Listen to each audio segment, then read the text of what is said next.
आजकल जो घरेलू तशद्दुद है वो बहुत बढ़ता जा रहा है और उसकी एक बड़ी वजह जो मुझे लगती है वो गुर्बत और हमारे मुल्क में बेरोज़गारी की बढ़ती हुई चीज़ें हैं। क्योंकि मर्द हजरात जब घरों से बाहर निकलते हैं तो ज़ाहिर सी बात है, क्योंकि हम लोग भी जॉब करते हैं तो मुख्तलिफ जो है वो परेशानियों का सामना रहता है दिन भर, अपनी नौकरी के हवाले से भी, दीगर चीज़ों के हवाले से भी। फिर उस दौरान जब ख़वातीन की जानिब से या घर का एक प्रेशर भी होता है बच्चों के अखराजात के हवाले से, तो मर्द जो है वो उनमें बर्दाश्त थोड़ी सी कम होती है और उसके बाद वो जो है वो अपनी ज़्यादातर ख़वातीन जो अपने घर में जो उनकी बेगमात होती हैं उनको तशद्दुद का निशाना बनाते हैं। तो इसको रोकना ज़रूरी है और इसको रोकने के लिए जो है वो कानून नाफिज करने वाले इदारे मेरे ख्याल से कुछ नहीं कर सकते। ख़वातीन को खुद को जो है वो इस हवाले से स्टैंड लेने की ज़रूरत है। अगर आप अपने ऊपर उठने वाले पहले थप्पड़ को ही रोक लें तो मज़ीद जो है वो बात इतनी आगे ना बढ़े। ख़वातीन को चाहिए कि अगर आपके शौहर जो है वो आप पर तशद्दुद कर रहे हैं किसी भी तरह का, और तो उसके हवाले से ख़ुद आवाज़ उठाएं बजाय इसके कि कोई और आकर जो है वो आपके लिए आवाज़ उठाए। मैं इसके अलावा बात करूँगी ना सिर्फ जो है वो तशद्दुद सिर्फ फ़िज़िकल होता है, इसके अलावा जो मेंटली तौर पे जो टॉर्चर किया जाता है ख़वातीन को शादी के बाद, तो वो भी एक अहम जो है वो मौजू है और उस पर जो है वो बात मेरे हिसाब से पाकिस्तान में बहुत कम होती है, जो कि मेन इशू है। ख़वातीन को चाहिए कि अगर वो किसी जहनी मर्ज़ में मुब्तला हो चुकी हैं डिप्रेशन की वजह से, तो वो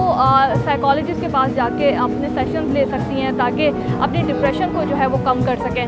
साथ साथ ख़वातीन को खुद के एक बार फिर मैं यही कहूँगी कि स्टैंड लेने की ज़रूरत है और मर्दों को भी इस हवाले से ये समझने की ज़रूरत है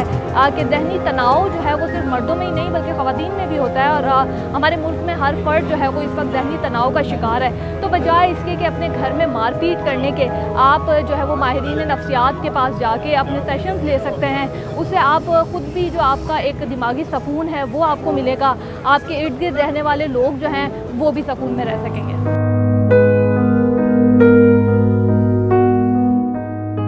औरतों में शऊर पैदा करने के लिए मेरे ख्याल से आजकल सोशल मीडिया का प्लेटफॉर्म जो है वो इस्तेमाल किया जा सकता है। मोबाइल आजकल हर घर में मौजूद है, हर औरत के हाथ में मोबाइल है, हर बच्चे के हाथ में मोबाइल है। तो मेरे ख्याल से मोबाइल के ज़रिए, सोशल मीडिया के ज़रिए जो है वो हमें बताया जा सकता है ख़वातीन को कि उनके क्या क्या हकूक़ हैं और किन किन चीज़ों के ख़िलाफ़ जो है वो आवाज़ उठा सकती हैं, कौन कौन से कवानीन और लॉ जो है वो उनके लिए मौजूद हैं जो उनको ना सिर्फ तशद्दुद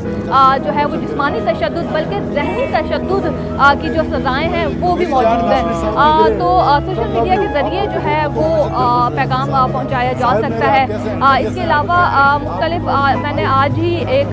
जगह एक वो देखी कि बच्चों को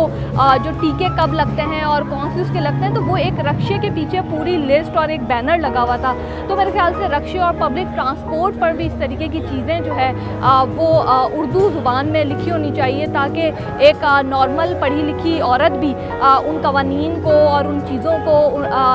जो अपने हुकूक हैं उनको पढ़ सके और समझ सके। और अगर खुदा न खास्ता उसकी ज़िंदगी में किसी किस्म की इस तरीके की कोई मुश्किल होती है तो उसको पता होना चाहिए कि किस कानून की मदद से जो है